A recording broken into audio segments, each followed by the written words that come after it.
All right, Chelsea fans, welcome to the London is Blue YouTube channel.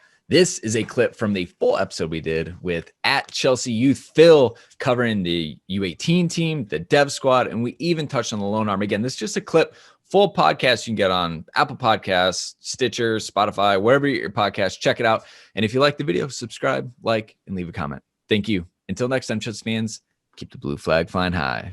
Well, there's something called national football or international football at the moment. I don't know if you're aware. Boo. Everyone calm all down. at once. Boo. Calm down, Nicholas. Am I allowed to like international football?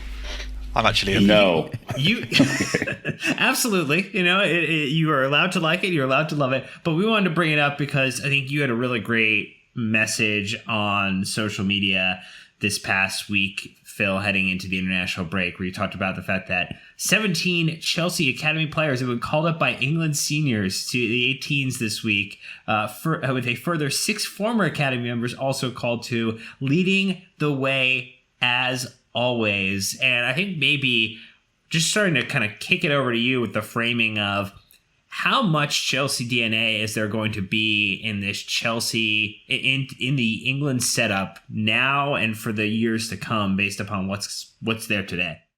It's really fascinating to me. Those numbers from the tweet actually grew when the under-17 squad was announced. There were 5 more Chelsea players in that. And I admit I forgot one other player who was in the under-18, so that's 7 former Academy players. So once again, so far this season, Chelsea have had more players called up by England than any other club across the full spectrum of age groups. And over the last 5 years, 70 different Academy products have represented England at one level or another, which is staggering for any club. Manchester City also do well. But the influence that Chelsea have had, you can see that Steve Holland is Gareth Southgate's assistant. Joe Edwards spent some time working with the England youth age groups while he was doing his UEFA Pro licence. And this has been England's most successful era for generations. They won the Under-17 World Cup 3 years ago. They won the Under-20 World Cup. They've won numerous tournaments and positioned themselves as favourites or contenders for every junior age competition they enter, while the senior team reached the World Cup semi-finals, the Nations League semi-finals, and have been a constant in the top 10 in the world. So a lot of that has been with Chelsea players coming through and starting to influence things.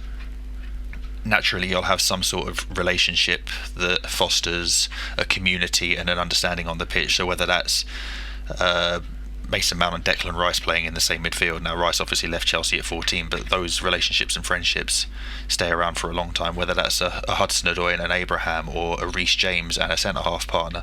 Those little relationships will always help to transition from club to international football, but the quality needs to be there first and foremost. And we've seen this last month, Reece James stepping up to international level and being terrific. Mason Mount being an integral part of Gareth Southgate's plans, whether it's in a front three or deeper into midfield. The quality that Chelsea are producing is so consistent that they're going to be influencing the England setup for a long time, and the more successful Chelsea are, the more that's going to filter through to England. So I'm selfish and biased and all of these things, and obviously, Yes, you are. Look at this podcast. Correct. Does Chelsea get any financial benefit from England? I know that the nations pay clubs when they take players to tournaments. Is that the same for the youth level? I don't believe so.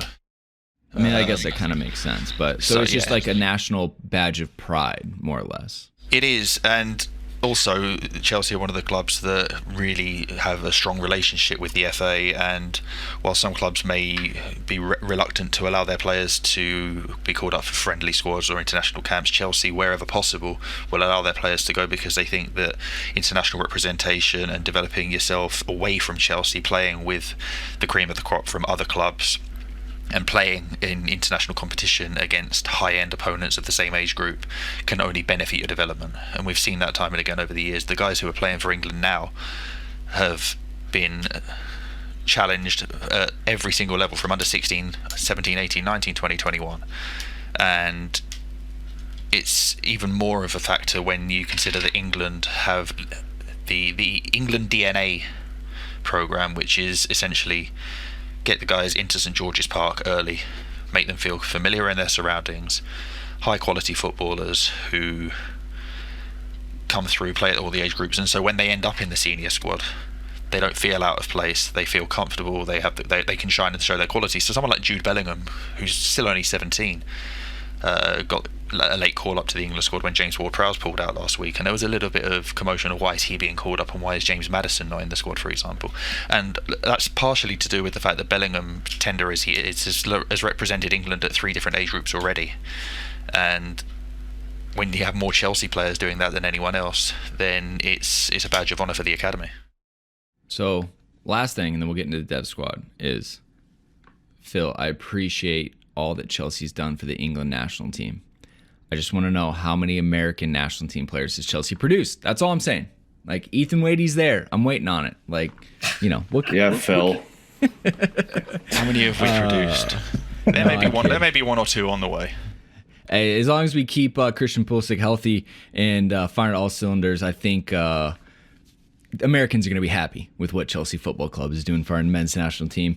All right, it is interesting though, because obviously someone like Yunus Musa's just made his US international debut, and while he's not necessarily cap-tied, it was part of a squad that had maybe 7 or 8 dual nats or players who could represent 4 or 5 different countries, and sometimes that information doesn't necessarily filter through to the public or to the likes of me until players become more prominent at 15, 16, 17. So Musa was a known commodity coming through at Arsenal, but it took until sort of he was 15 before somebody said, oh yeah, he was born in New York, so he's got American eligibility. Hey. And so while that doesn't necessarily correspond to the depth at Chelsea, there could be hidden eligibility in any one of the age groups.